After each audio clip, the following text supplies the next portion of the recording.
Bonsoir à tous, et voici la fameuse troisième vidéo dont je vous avais parlé et que je vous avais promis.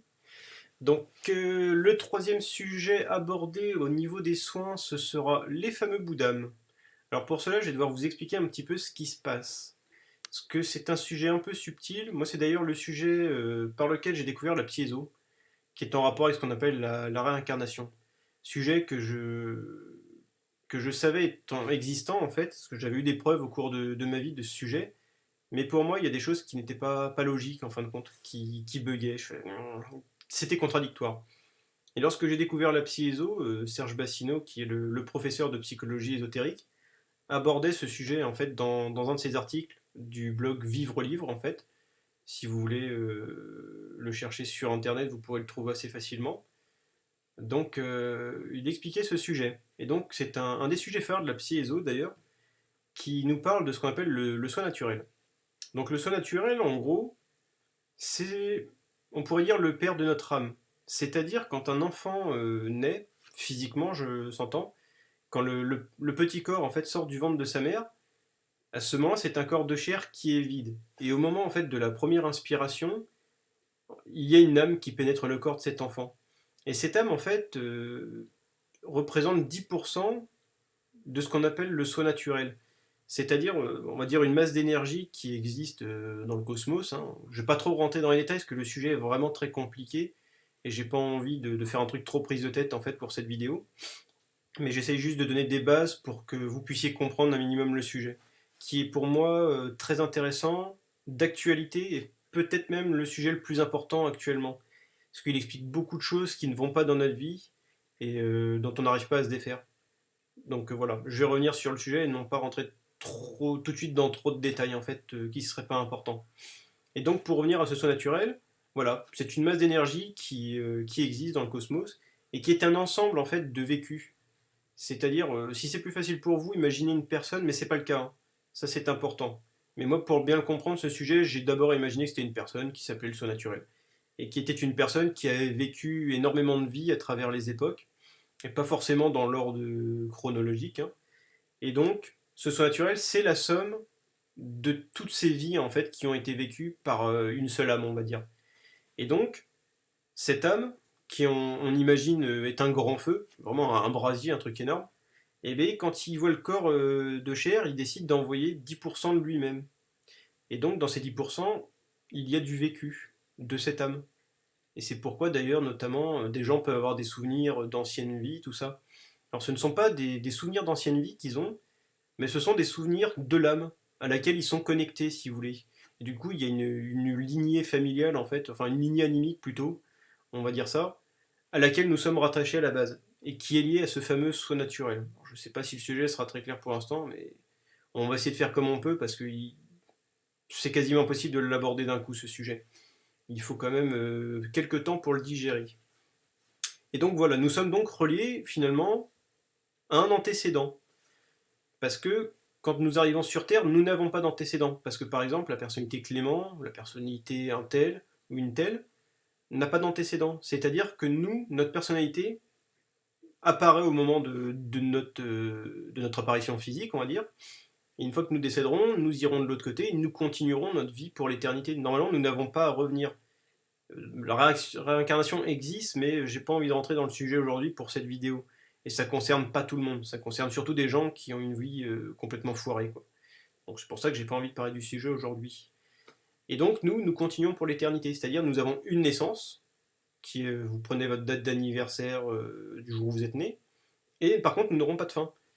Mais pour ce faire, comme justement il n'y a pas d'antécédent, nous avons besoin de deux choses en fait. Le corps physique, qui va avoir la génétique de ses parents, et qui donc, on va dire, une mémoire de ce monde, de ce qui se passe dedans, afin de pouvoir le comprendre.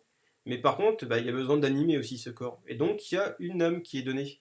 Mais par contre, cette âme, pareil, enfin l'âme, on va dire, de ce corps n'a pas été créée, puisque la personne n'a pas encore vécu, et n'a donc pas pu créer son âme à elle. Donc ça, c'est peut-être un sujet qui va en énerver plus d'un, parce que oui, nous sommes sur Terre pour créer notre propre âme. Donc ça implique que notre âme de base n'est pas vraiment la nôtre. Et donc pour ce faire, et pour éviter des pétages de câbles chez certains, je vais d'abord expliquer ce que c'est un petit peu l'âme. Donc l'âme, ce sont nos pensées et nos émotions, d'animus et anima. Et en fait, notre âme, c'est juste ça. Notre façon de penser, notre façon de ressentir. Parce qu'à chaque pensée, il y a une émotion. Et d'abord, nous créons la pensée, ensuite nous vivons l'émotion. Donc notre âme se résume à notre façon de penser et notre façon de ressentir, si vous voulez. Mais comme j'expliquais juste avant, de base, c'est un emprunt, notre âme, qui vient du soi naturel. Ensuite se mêle la génétique des parents, donc la mémoire génétique de la lignée familiale, du père et de la mère. Déjà, quand on dit ça, on fait mais moi je suis où dedans? C'est un peu le bordel quand même. Et effectivement, il n'y a pas grand-chose qui soit nous en fait. Et donc, on a tout ce mélange, c'est le bordel. Et le but du jeu, c'est justement de sortir un peu de ce bordel afin de commencer à avoir notre propre façon de penser, qui va créer nos propres émotions. Donc c'est pour ça que des fois on peut arriver à penser des choses complètement différentes des autres membres de notre famille, par exemple. Et quand on en arrive là, ça veut dire qu'on a commencé à créer quelque chose. Mais pareil, là je mets des guillemets parce que c'est pas forcément vrai. Parce que je vois que certains vont sauter dessus pour dire ah ben du coup moi je pense l'inverse de mes parents donc c'est bon. Non. En fait, c'est simple. Soit il y a deux possibilités au début. Soit on pense comme nos parents donc on adopte leur façon de penser. Soit on pense l'inverse, mais on rentre en guerre contre leur façon de penser. Et donc c'est pas encore vraiment nos pensées, mais plutôt une réaction à la façon de penser de nos parents. Je pense que la phrase n'était pas trop compliquée, mais vu comment c'est tourné, peut-être certains buggeront. Mais en gros, l'idée, c'est ça. C'est que même quand on pense l'inverse de nos parents, c'est juste pour ne pas penser comme eux. Et donc, c'est pas une pensée choisie librement par nous-mêmes. Et le but, c'est de choisir nos pensées, en fait. Bon, ça arrive avec le temps et un peu de travail sur soi. Ça se fait pas du jour au lendemain. Et le but, donc voilà, c'est créer sa propre âme. Ce qui aujourd'hui est le cas chez beaucoup de personnes. Je ne rentrerai pas dans trop de détails. Mais la plupart des gens éveillés aujourd'hui ont au moins commencé à créer leur âme. Le seul truc, c'est que pour l'instant, c'est juste une petite flamme qui n'a pas encore pu devenir un brasier ardent. Donc, il y a un petit manque de force. Parce que le problème, en fait, quand on commence à créer notre âme, c'est qu'en fait, elle se confronte à un brasier de fausse âme, enfin de merde même, on va dire les choses clairement. Et donc, ce petit brasier n'a pas la force d'attaquer le grand brasier. Donc, le but, en fait, c'est de faire grandir cette petite flamme jusqu'à ce qu'elle bouffe, en fait, l'autre brasier et que là, vraiment, on construit son âme à soi, quoi. Mais vraiment, définitivement.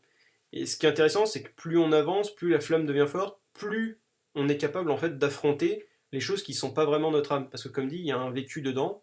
Excusez-moi, il y avait un moustique. Et donc, en fait, le but, c'est de vider cette fausse âme, toute cette façon de penser qui nous compose à peu près 90% quand même. Donc, faut pas croire que c'est un peu facile. Parce qu'il y a du boulot. Donc on vide ça, et petit à petit, en vidant, on commence à créer nous-mêmes, qui devenons plus grands, jusqu'au jour où ce feu arrive à 50%, donc à peu près l'équivalent l'un de l'autre. Et à ce moment-là, en fait, on commence vraiment à prendre le dessus, pouvoir vraiment se désidentifier des états d'esprit, des pensées qui ne sont pas les nôtres. Et là, ça commence vraiment aussi à devenir un plaisir de travailler sur soi. Parce que chaque chose qu'on découvre, on se dit ah mais c'est pas moi, ça tombe bien, c'était de la merde, j'aimais pas cette façon de penser. Et là, du coup, on peut s'en sortir. Après, arrive un autre problème. C'est que ce qui reste à la fin, ce sont des états d'esprit qu'on aime bien, qu'on aimerait garder, mais qui finalement sont toujours pas nous, et donc font qu'on n'est pas libre. Parce que le but du jeu, c'est ça, c'est de devenir libre de penser, un libre penseur. Et donc, de pouvoir choisir nos pensées, nos émotions, et toutes les conneries qui pourraient venir avec, mais qui seront nos conneries.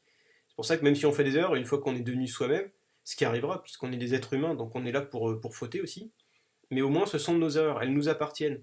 Et donc on peut même les faire cesser. Par contre, on ne peut pas faire cesser quelque chose qui ne nous appartient pas. Donc en fait, leur vie durant, les gens subissent une façon de penser qui n'est pas la leur. Et dans une certaine mesure, ils se l'approprient en fait. Et arrivé un moment, bah, c'est ce truc de ah mais j'aime bien cet état d'esprit. Ah, c'est ça qui fout la merde dans ma vie par contre. Ah, ouais, ouais. Mais le problème, c'est que là, il y a un gros manque de force pour réussir à passer le cap, on va dire. Parce que notre âme est trop en accord avec ce truc, puisque c'est quelque chose de trop proche. Et c'est là qu'on en arrive au sujet des bouts d'âme.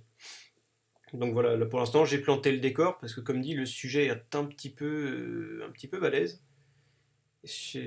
Donc faut planter un petit décor pour bien comprendre le sujet. Et donc on en arrive à ces fameux bouts d'âme qui sont traités lors des soins. Qu'est-ce que c'est que ces bouts d'âme?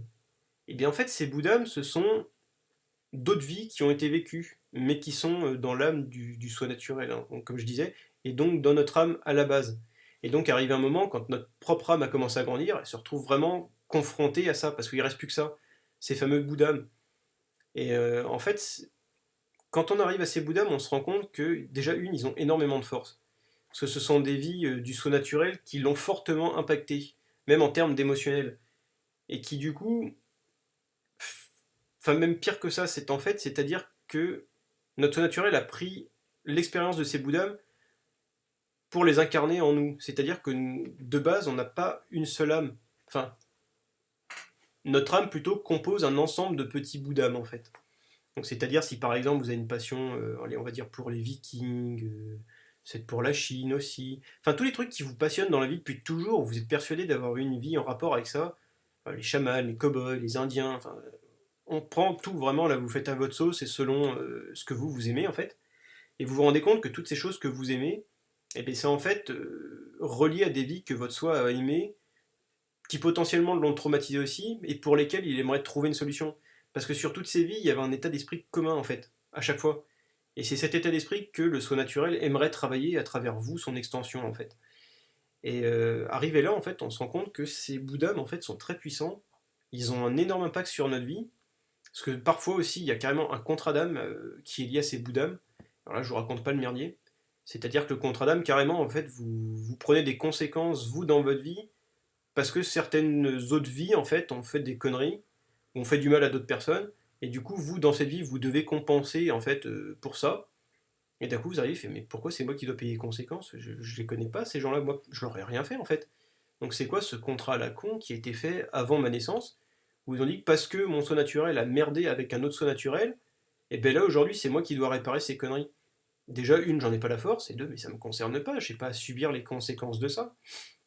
Et donc, on en arrive à ces fameux bouddhas qui en fait, ben, c'est de la schizophrénie, ce qu'on appelle, ou dédoublement de la personnalité, où en fait vous avez vous, votre façon de penser, et en parallèle il y a une autre façon de penser qui est aussi forte, voire plus que votre façon de penser, et qui du coup fout la merde dans votre vie. Je vais vous donner un exemple pour que ça soit plus concret, un exemple que j'ai fait lors d'un soin. Je faisais un soin à une dame en fait qui était artiste peintre, et qui avait beaucoup de mal en fait à décoller dans sa carrière, enfin ça marchait pas comme elle voulait plutôt. Et quand je me suis connecté au Bouddha, parce que j'ai vu qu'il y en avait un, il s'est avéré qu'en fait, le Bouddham le plus proche d'elle, et pour ce sujet-là, parce qu'il y a forcément plusieurs sujets, donc plusieurs Bouddhams, donc là pareil, on va pas trop rentrer dedans pour pas se faire peur et se décourager, et ben en fait, il y avait un Bouddham d'un artiste, à une époque donnée, et en fait, cet artiste, il se passait que pareil, en fait, son art n'avait pas été compris. Et au moment où son art n'a pas été compris, c'était quelqu'un qui était un peu imbu de lui-même, qui était, vous savez comment sont les artistes, parfois ils se croient un petit peu au-dessus des autres. Je parle pas pour tous les artistes, j'espère que si certains artistes écoutent, ils ne se sentiront pas forcément concernés. Mais on voit cette image d'artiste un peu bobo, qui est, ouais, ma façon de penser est mieux que les autres, voilà. Pour planter le décor aussi, hein, personne n'est visé, personne n'est attaqué ici. Mais ça existe et beaucoup de monde voit de quoi je veux parler. Et donc il y avait ça, et lui, en fait, au lieu de se remettre en question, de se dire ah, peut-être si mon art n'est pas compris, c'est parce que peut-être je fais pas bien passer le message, que j'exprime mal, tout simplement que c'est pourri ce que je fais, hein. Ça peut être ça aussi. Et bien lui, il a décidé de se dire que s'il n'était pas compris, c'est parce que son art était tellement beau, tellement subtil, tellement inaccessible à la compréhension d'humains bas de gamme, quoi, en gros. Il en a fait une gloriole, en fait. Il en a fait une gloriole et il est parti dans un délire de je vais créer de plus en plus de choses artistiques que de moins en moins de personnes vont comprendre. Et en fait, cet artiste, enfin si on peut appeler ça un artiste d'ailleurs, un artiste de la connerie potentiellement, eh ben, il jouissait de ça en fait. Il jouissait de ça et du coup il faisait en sorte que son art soit de moins en moins compris. Voilà. On ne reviendra pas sur le niveau de ce genre d'idée, mais du coup la personne aujourd'hui se trimballait ça, c'est-à-dire qu'il y avait deux idées contraires en elle. Il y avait moi j'aimerais que mon art soit compris, c'est ce que je veux que ça soit ma direction, et en parallèle, le truc qui avait plus de force derrière, qui dit non, non, non, mais tu vas jouir si t'es pas compris, parce qu'en fait, si t'es pas compris, c'est là que tu seras une vraie artiste.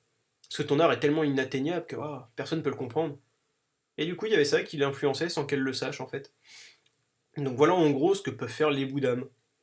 Et c'est un sujet vraiment d'actualité, parce que ça fait pas très longtemps que les informations ont été lâchées sur le sujet, qu'on a eu le droit de voir à quel point en fait les bouddhams pouvaient foutre une sacrée merde en fait dans la vie des gens. Moi personnellement, j'ai travaillé sur le sujet, j'avais carrément un contrat d'âme aussi, qui faisait que depuis des années, j'arrivais pas à me défendre sur un sujet particulier, à cause d'un contrat d'âme, je suis d'accord. Et quand on rentre là-dedans, c'est vrai qu'on très vite on se décourage, on se dit mais comment ça se fait que je vis ça alors que j'en ai pas envie. Tout, tout mon être n'a pas envie de vivre ça, et pourtant je me le prends dans la tronche à chaque fois, j'arrive pas à trouver de solution. ça recommence, c'est cyclique. Au bout d'un moment, même en travaillant sur soi, on trouve des trucs, mais le problème se règle toujours pas. Jusqu'au moment où on dit, ah, il y a peut-être un bout d'âme, ou un contrat d'âme, ça c'est l'autre version. Mais pour l'instant, je ne parle que des bouts d'âme, parce que personnellement, je n'ai pas encore essayé de défaire un contrat d'âme. Peut-être l'occasion se présentera bientôt, si on m'en donne l'autorisation.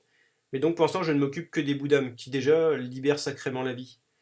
Et donc, voilà, on en arrive au point où finalement, beaucoup de choses foirent, mais même, c'est pas vraiment de notre faute, c'est que vraiment, on a une influence intérieure qui nous bouffe complètement. Donc voilà pour cette petite vidéo sur les bouts d'âme. J'espère qu'elle est assez claire. J'ai parlé de façon assez large en fait du sujet. Parce qu'il faut bien comprendre que c'est une technique en psy-édo. Quand on parle d'un sujet, en fait on dessine un cercle. On part, on explique des choses qui ont l'air de n'avoir aucun rapport, et jusqu'à fermer la boucle et finalement revenir au sujet.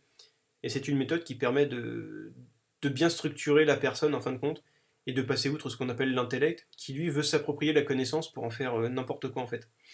Donc c'est un moyen de présenter la connaissance pour que vraiment ce soit votre conscience intérieure qui récupère les infos, et non pas ce qu'on appelle l'intellect qui lui veut juste avoir les informations pour rien en faire, si ce n'est vous faire perdre du temps. Donc voilà, ne vous inquiétez pas si vous avez eu l'impression au début qu'on ne comprenait pas trop le sujet. En fait, si, il fallait cette partie explicative pour bien comprendre de quoi traitent ces sons en fait. Surtout sur les bouts d'âme. Parce que comme je le dis, c'est vraiment un truc très puissant et très intéressant actuellement. Et certains même peuvent carrément décoller dans leur évolution en virant un seul bout d'âme. Ou vraiment, il leur manquait que ça pour avoir une vie qui explose quoi. Donc c'est très intéressant. Enfin moi je trouve en tout cas, et c'est des soins que j'ai hâte de pratiquer encore plus, parce que les libérations qui sont derrière sont vraiment incroyables.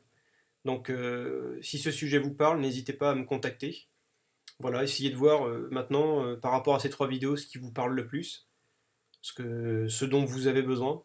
Vous dites pas que c'est parce que je dis que les bouddhams c'est pratiquement ce qu'il y a de mieux qu'il faut vous dire que c'est ce qu'il y a de mieux. C'est pas forcément vrai.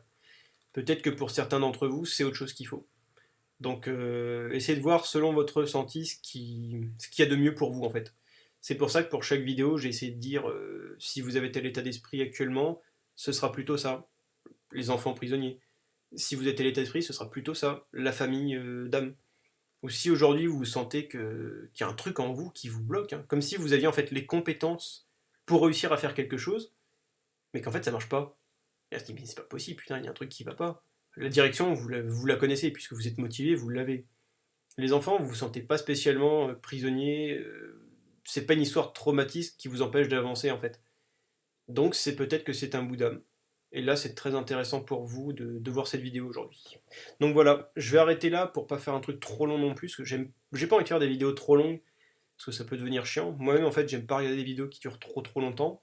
J'espère en tout cas que le sujet vous intéresse, donc n'hésitez pas à commenter, à partager, enfin faire tout ce que vous voulez. Voilà, je vous souhaite une bonne soirée ou une bonne journée, toujours selon l'heure à laquelle vous avez regardé, et je vous dis à bientôt et prenez soin de vous. Ciao.